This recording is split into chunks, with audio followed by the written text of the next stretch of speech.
Hello friends and welcome to the Exams Made Simple. We are back again with the Hindu complete newspaper analysis for 8th of July 2023. 8 जुलाई 2023 का the Hindu newspaper analysis देखेंगे. अगर आप लोग को content अच्छा लगता है तो please do like it, to share it among your friends as well. ठीक है, स्टार्ट करेंगे सबसे पहले सवालों के साथ. जैसा कि आप लोग जानते हैं, मैं पहले भी बता चुका हूँ कि सवाल करना आपके लिए बहुत ज़्यादा ज़रूरी है. अगर आप क्वेश्चन सॉल्व नहीं कर रहे हैं तो मतलब कि आप टेस्ट नहीं कर रहे हैं कि आपसे क्या बन रहा है क्या नहीं. पहला सवाल है, consider the following with respect to currency internationalization. Currency का इंटरनेशनलाइजेशन हो तो इनमें से क्या चीज़ें हैं क्या नहीं हैं. How many of the statements are correct. कितने स्टेटमेंट्स ऊपर के जो हैं वो करेक्ट हैं. पहला देखो लिखा है, it limits the exchange rate risk. दूसरा कह रहा है it boost the formation of capital. तीसरा कह रहा है it results in better transmission of monetary policy.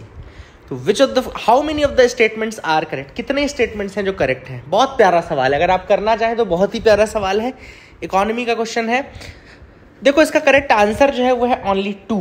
2 statements हैं जो करेक्ट हैं. देखो पहला statement, it limits the exchange rate risk, बिल्कुल सही है. ऑब्वियस सी बात है, अगर आपकी करेंसी इंटरनेशनलाइज होगी तो मतलब आपकी करेंसी ज़्यादातर कंट्रीज में यूज़ हो रही है ना, तो जो एक्सचेंज रेट का रिस्क रहता है बहुत कम हो जाता है. बिल्कुल सही, कॉमन सेंस लगा सकते हो. It boost the formation of capital, ये भी सही होगा.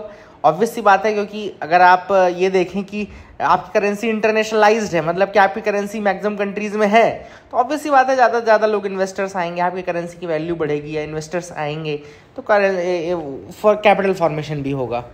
तीसरा लिख रहा है, it results in the better transmission of monetary policy. अब देखो ये गलत हो जाता है, यहाँ पे ये गड़बड़ हो जाएगा, क्योंकि मॉनेटरी पॉलिसी का जो ट्रांसमिशन है वो बेटर कब होता, जब आपकी करेंसी किसी और दूसरे फैक्टर पर डिपेंडेंट ना होती.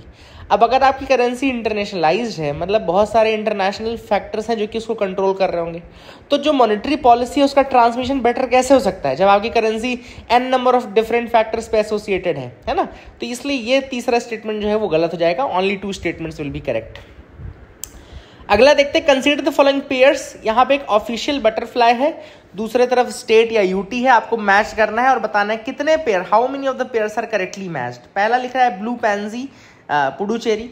दूसरा लिखा है kaiser Hind Arunachal Pradesh. Then blue duke Sikkim and southern birdwing Kerala लिखा हुआ है. तो आपको बताना है कि इनमें से कितने pair, how many of the pairs are correctly matched. Now the correct answer for this is only 2 pairs. 2 pairs ही हैं जो करेक्टली मैच्ड है. मैं बताता हूँ, blue pansy Jammu and Kashmir, अभी रिसेंटली अनाउंस हुआ है. ब्लू पैंसी जो रहेगा वो जम्मू एंड कश्मीर की रहेगी. कैजर हिंद अरुणाचल प्रदेश बिल्कुल सही है. ब्लू ड्यूक सिक्किम सही है. सदर्न बर्ड विंग कर्नाटका की है, ना कि केरला की. ऊपर केरला लिखा है तो southern birdwing is of Karnataka, not Kerala. देखो मैंने यहाँ पे लिख भी दिया, Jammu and Kashmir government has officially declared the blue pansy as the official butterfly of the union territory. तो यूटी ऑफ जम्मू कश्मीर में जो मतलब स्टेट मतलब यूटी बटरफ्लाई है वो आपकी ब्लू पैंसी है. तीसरा देखो सवाल है, mosaic virus seen in news. ये मोस्टली किसको अफेक्ट करता है, ये मैंने आपको पढ़ाया हुआ है. Options are pollinators, ruminants, vegetables, primates. Mosaic virus इसका करेक्ट आंसर है ऑब्वियस बात है सी, वेजिटेबल्स है ना. हमने टोमेटो मोज़ाइक वायरस और क्यूकुम्बर मोज़ाइक वायरस देखा था, तो ये वेजिटेबल्स हैं, ना कि रुमिनेंट्स या पॉलिनेटर्स या प्राइमेट्स है ना. खीरा कोई प्राइमेट तो है नहीं. तो I hope you got clarity. आगे मूव करते हैं, कुछ अच्छे और न्यूज़ आइटम्स देखते हैं. पहली जो न्यूज़ है वो है ground water springs of Norway. ठीक है ना, तो ग्राउंड वाटर स्प्रिंग्स नॉर्वे में मिले हैं. Global warming are driving the glaciers to retreat. आप सबको पता है कि ग्लोबल वार्मिंग के कारण जो ग्लेशियर्स हैं वो रिट्रीट करते हैं. रिट्रीट का मतलब है कि ऑब्वियसली तो पिघलते जा रहे हैं है ना. And the methane rich ground water springs are now punching through the surface in the Arctic. अब दिक्कत क्या हो रही है कि बहुत सारी आइस के अंदर, आप सबको पता है, मैंने पहले बताया था कि जब बर्फ़ जहाँ जमा होती है वहाँ बहुत सारी कार्बन एमिशन होता है. फिर वहाँ से वहाँ वो एक ऐसे नॉर्मली तो आइस एक सिंक की तरह काम करता है, लेकिन अगर पिघल गई तो फिर डिस्चार्ज भी होगा. और यहाँ पे किस फॉर्म में है, वो methane rich ground water spring के फॉर्म में है. ये जो ग्राउंड वाटर स्प्रिंग है ये they are basically methane rich. And spring normally क्या होता है, it's a natural opening in the ground, जहाँ से फिर पानी फ्लो होता है डायरेक्टली है ना. तो यहाँ पे ये नॉर्वे के जो ग्राउंड वाटर स्प्रिंग्स हैं इसमें methane rich ground water springs हैं ये. एंड यहाँ पे ये एक्सपोज होते जा रहे हैं because of the receding glaciers and all है ना. इसका रीज़न क्या है, क्योंकि क्लाइमेट चेंज हो रहा है, टेम्परेचर बढ़ रहा है, ग्लोबल वार्मिंग हो रही है.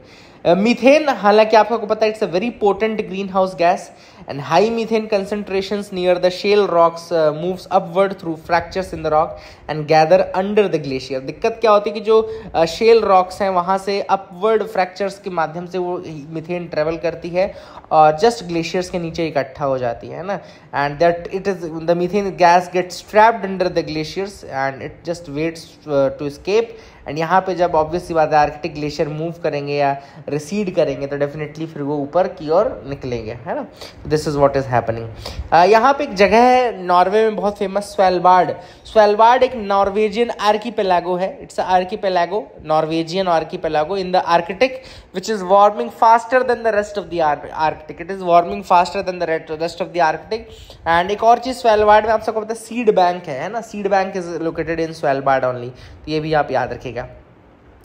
दूसरा जो न्यूज़ आइटम है वो है सैल्वेक्स 2023। तो अभी रिसेंटली कोलैबोरेशन किया गया इंडियन नेवी के द्वारा एंड यूएस नेवी के द्वारा। तो Indian navy and US navy जो है they recently joint forces for the 7th edition of the India USN salvage and explosive ordnance disposal exercise, या इसको सैल्वेक्स भी कहते हैं, salvage and explosive ordnance disposal exercise. तो इसको हम क्या बोलते हैं, सैल्वेक्स 2023। ये इंडिया और यूएस के बीच में हुआ है, Indian navy and US navy, ठीक है ना। एक जगह है second Thomas shawl.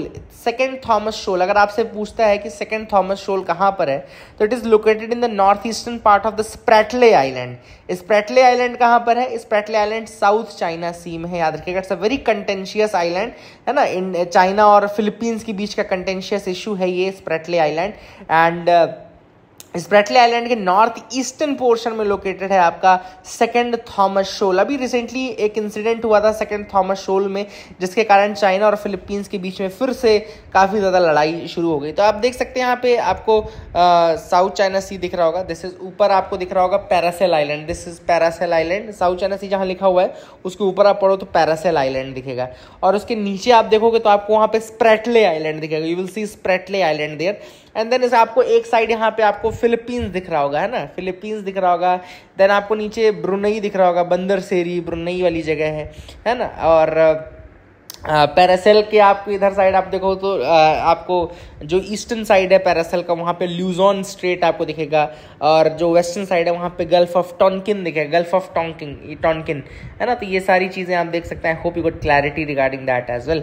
China claims sovereignty over nearly the entire South China Sea. आप सबको ये भी इशू पता है कि चाइना जो है लगभग पूरे के पूरे साउथ चाइना सी को बोलता है कि मेरा है, और वहाँ पे वो एक लाइन बनाता है, इमेजनरी लाइन, जिसको 9 डैश लाइन बोलते हैं। The 9 dash line is there ना, इमेजनरी लाइन है जो पूरा कवर करता है इसको, है ना।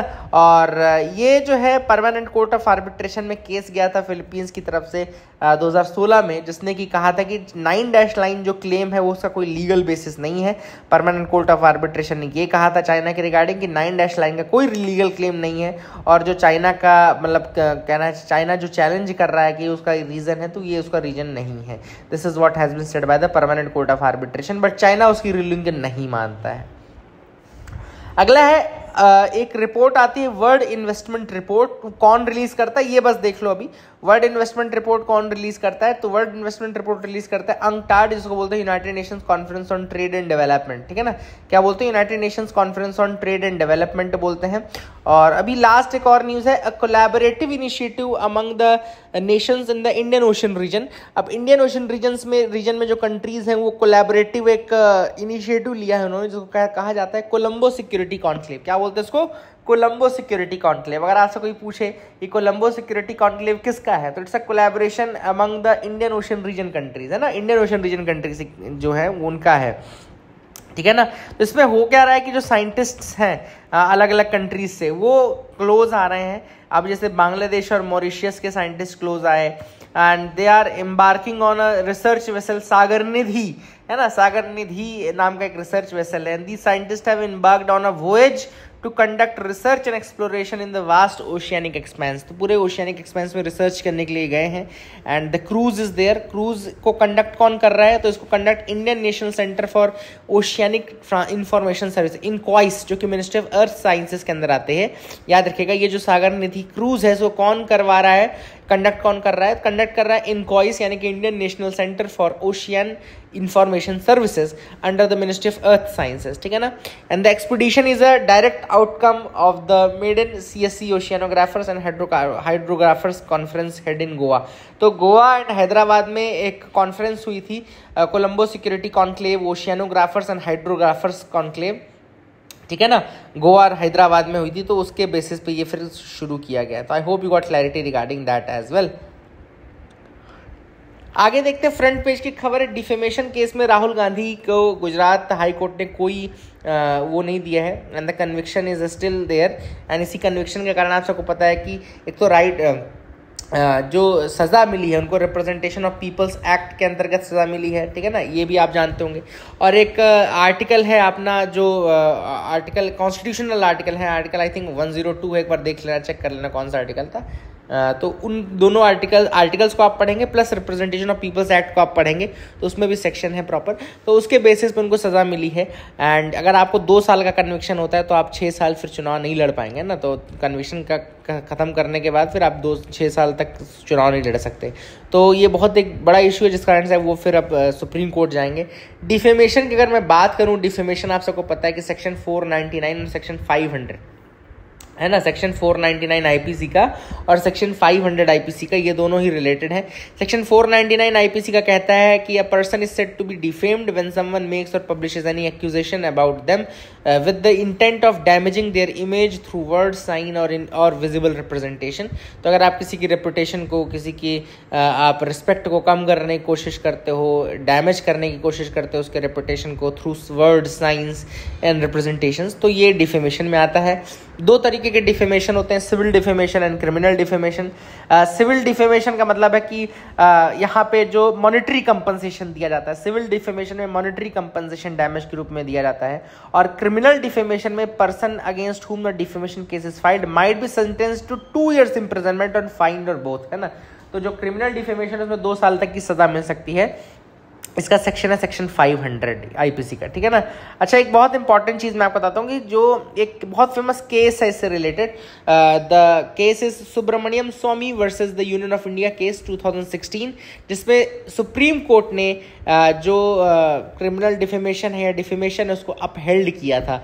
It was the Subramanian Swamy versus the union of India case 2016। तो अगर आपसे कोई पूछता है कि कौन सा केस था, तो Subramanian Swamy versus the union of India case, है ना।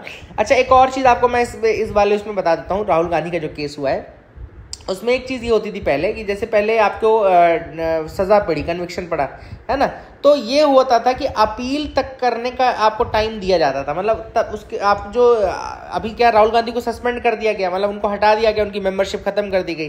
तो पहले क्या होता था, पहले इसमें 3 महीने का समय दिया जाता था, है ना, कि पहले आप अपील कर लो, अपील अगर फाइल आपने कर ली तो फिर उसको वो नहीं होता था, ठीक है ना, जब तक फैसला नहीं आता था।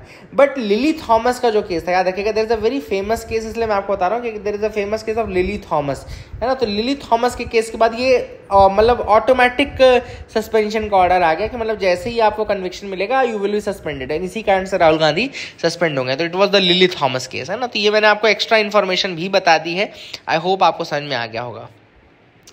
अब there is a scheme now, Jammu Kashmir administration ने एक स्कीम लाने का फैसला किया है जिसका नाम है लैंड टू लैंडलेस स्कीम। याद रखिएगा, land to the landless scheme, और ये अप्रूव किया गया है। The administration has approved allotment of 5 marlas. ये मारलाज क्या है, एक यूनिट है लैंड की जिसको कहते हैं 0.031 एकड़, ठीक है ना, 0.031 एकड़, 0.031 एकड़ बोलते हैं 5 मारला को, ठीक है ना। तो ये जम्मू कश्मीर एडमिनिस्ट्रेशन ने डिसाइड किया कि 5 मारलाज और 0.031 एकड़ जो है वो हर लैंडलेस को दिया जाएगा अंडर द प्रधानमंत्री आवास योजना ग्रामीण, प्रधानमंत्री आवास योजना ग्रामीण के अंतर्गत। And the Jammu Kashmir government is providing land to the landless citizen who were ignored in the past. पहले तो उनको लैंड दिया जाएगा जो कि इग्नोर हुए थे पहले पास्ट में, and they are eligible under the Pradhan Mantri Awas Yojana Gramin. And the land will also be given to those who were occupying the state or forest or any other land where construction is not permitted, है ना। तो ये ऐसे लोगों को भी दिया जाएगा। तो काफी इंपॉर्टेंट स्कीम है लैंड टू द लैंडलेस, याद रखिएगा जम्मू कश्मीर से रिलेटेड है। आई hope you got clarity. Editorial आज आप छोड़ सकते हैं, देखो मैं क्यों बता रहा हूँ, हालांकि एम.के. नारायणन बहुत अच्छा आर्टिकल लिखते हैं, है ना, बहुत ज़्यादा अच्छा आर्टिकल लिखते हैं, लेकिन इनका जो ये पूरा आर्टिकल होगा, सिर्फ एक चीज़ मैं आपको बता देता हूँ। इसमें अभी यूएस की हमारी प्राइम मिनिस्टर की विजिट हुई थी, यूएस विजिट हुई थी। ऑथर ने कहा है कि बहुत अच्छी अच्छी चीज़ों पे हमने बात की, लेकिन उसके बाद आने का फिर से शांति का माहौल शुरू हो चुका है। और ऑथर का ये कहना है कि इतना आसान नहीं है कि हम एक्लेम्ड पार्टनर बन जाए यूएस के, जितना आसान ये लगता है देखने में उतना आसान है नहीं। और फिर यहाँ पे अलग अलग प्राइम मिनिस्टर्स की विजिट को कंपेयर किया गया है ना। तो ये काफ़ी ज़्यादा बहुत ऐसे आपको यूपीएससी पॉइंट ऑफ व्यू से बहुत ज़्यादा आर्टिकल काम नहीं आएगा, है ना। तो वी कैन मूव अहेड, आगे हम बिल्कुल मूव कर सकते हैं और कोई न्यूज आइटम देखते हैं। तो selective ban of messaging apps में बी लुक्ड एट ट्राई। अब ट्राई का ये कहना है कि भैया सेलेक्टिव बैन करो मैसेजिंग एप्स के ऊपर, है ना। अब देखो क्या होता है कि कहीं पे भी अगर कोई दिक्कत है, अगर कहीं वायलेंस हो रहा है या कुछ ऐसा हो रहा है, तो पूरा का पूरा इंटरनेट शट डाउन करना पड़ता है। तो ट्राई जो कि telecom regulatory authority of India है, उसने एक कंसल्टेशन पेपर रिलीज किया जिसमें उन्होंने ये कहा है कि भाई देखो क्या होता है, ऐसी जगहों पर हमको क्या चीज़ बंद करनी है, हमको दो चीज़ें बंद करनी है। एक तो हमको बंद करना है कॉल और दूसरा हमको बंद करना है मैसेजिंग। तो इसलिए हम सिर्फ सेलेक्टिव बैन क्यों नहीं कर सकते। This is what has been laid in the consultation paper. यही चीज वो कंसल्टेशन पेपर में डिस्कस कर रहे हैं कि हमको सेलेक्टिव बैन करना है। और सेलेक्टिव बैन में क्या करना है, मैसेजिंग को बैन करना है और कॉल को बैन करना है। तो ये दोनों चीजें कैसे बैन होंगी उसके ऊपर ये पेपर है, रिसर्च पेपर रहेगा। And this is what has been put forward. And वही चीज़ अब देखी जाए। और वही उनका ये भी कहना था कि भाई ओटीटी कम्युनिकेशन, ओटीटी सर्विसेज जो है उनको बंद करने से कुछ मतलब नहीं है ना। जो भैया नेटफ्लिक्स बंद करके आप क्या कर लोगे, है ना। It's of no use. आपको बंद करना है व्हाट्सएप, टेलीग्राम, थ्रेड्स और ये सारी चीज़ें।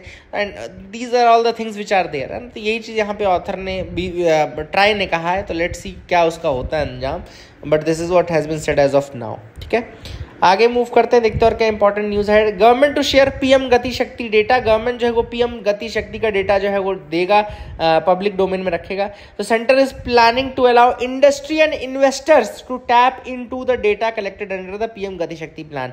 पीएम गति शक्ति प्लान में जो भी डेटा कलेक्ट हुआ है, सेंटर प्लान कर रहा है कि इंडस्ट्री और इन्वेस्टर्स को वो डेटा दिया जाए। एक गति शक्ति पोर्टल है ऑलरेडी जिसमें मल्टीपल लेयर्स हैं जियो स्पैशियल डेटा की फ्रॉम अक्रॉस द कंट्री। अब ये जियो स्पैशियल डेटा है, पूरी कंट्री से इकट्ठा किया गया है। गति शक्ति पोर्टल में ये डेटा सुरक्षित है। एंड गति शक्ति का जो नेटवर्क है, गति शक्ति नेटवर्क प्लानिंग ग्रुप, एक ग्रुप है नेटवर्क प्लानिंग ग्रुप, एनपीजी बोलते हैं। तो गति शक्ति का नेटवर्क प्लानिंग ग्रुप है, उसने लगभग 85 सेंट्रल इंफ्रास्ट्रक्चर प्रोजेक्ट्स को इवेल्युएट किया है। And the ministries are currently working out what data can be shared with the industry and investors, है ना। मिनिस्ट्रीज अभी देख रही है कि क्या डेटा शेयर किया जा सकता है इंडस्ट्री और इन्वेस्टर्स के साथ। तो वही चीज़ है यहाँ पे, गति शक्ति के अंतर्गत डेटा वो ट्रांसफर किया जाएगा। तो I hope you got clarity regarding that as well. So that is it for the day friends. I hope you liked our video. Please do like and subscribe. Keep loving us, keep sharing us. Thank you and have a nice day.